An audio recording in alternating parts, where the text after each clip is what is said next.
Constitutional Conversations is a series of discussions by America's leading scholars about the principles, framing, ratification, and implementation of constitutional government in the United States. This series is hosted by the James Madison Memorial Fellowship Foundation of Alexandria, Virginia.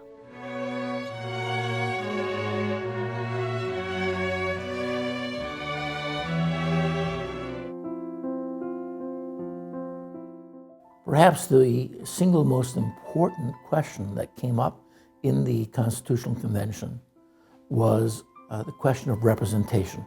How would the states be represented in the new Congress? Under the Articles of Confederation, every state, no matter how big, no matter how small, got one vote in Congress. You could elect between 2 and 7 delegates. You had to have 2 to be an official delegation. But Virginia proposed something different. Virginia was one of the largest states. There were 3 large states at this time: Virginia, Pennsylvania, and Massachusetts. They all wanted more representation in the new Congress. They didn't want to be equal to tiny little Rhode Island, tiny little Delaware. And so they proposed proportional representation, either on the basis of population or wealth. Eventually it narrowed down to on population. And so you're going to have proportional representation in at least one house. It was decided only one house would be proportional. The other would be equal state representation in the Senate. Once you decide on proportional representation, the next question is, what about the slaves? How do you handle the slaves?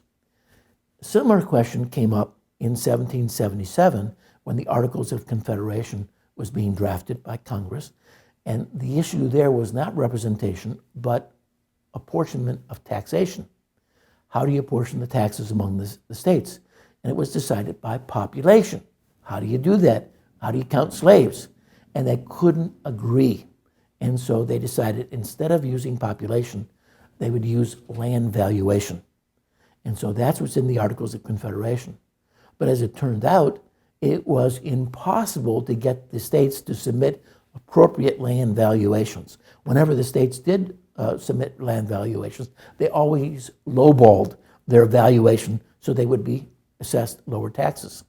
So in 1783, an amendment to the Articles of Confederation was proposed saying that taxes should now be apportioned by population. And again, the issue of slavery came up, and they decided, it was James Madison who made the proposal, 3/5.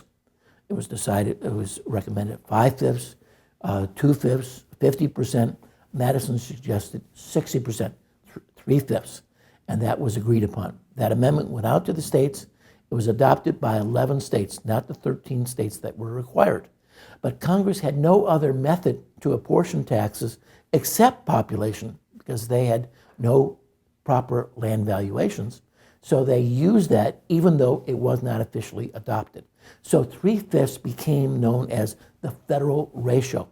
So in the Constitutional Convention, when they're discussing representation now, they have to decide the slavery issue.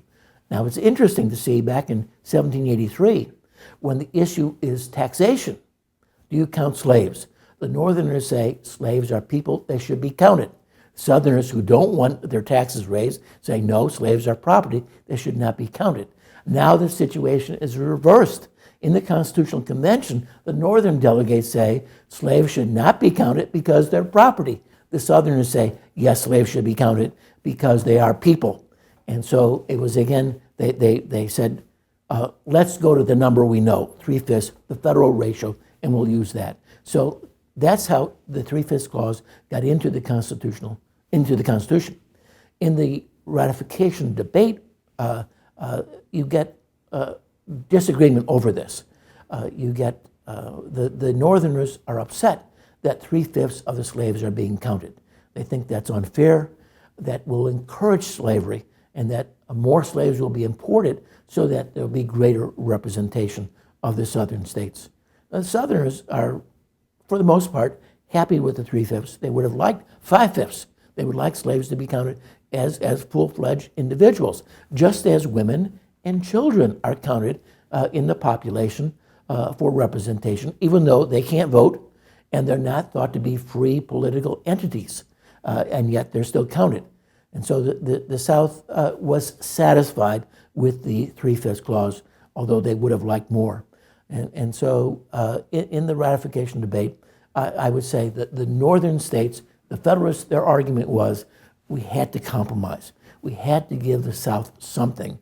And on every issue, there's compromise. And this is no different. And so that's how they justified the 3/5 clause.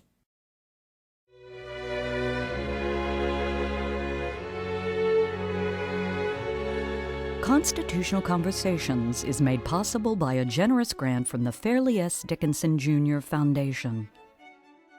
Constitutional Conversations is made possible by the James Madison Education Fund.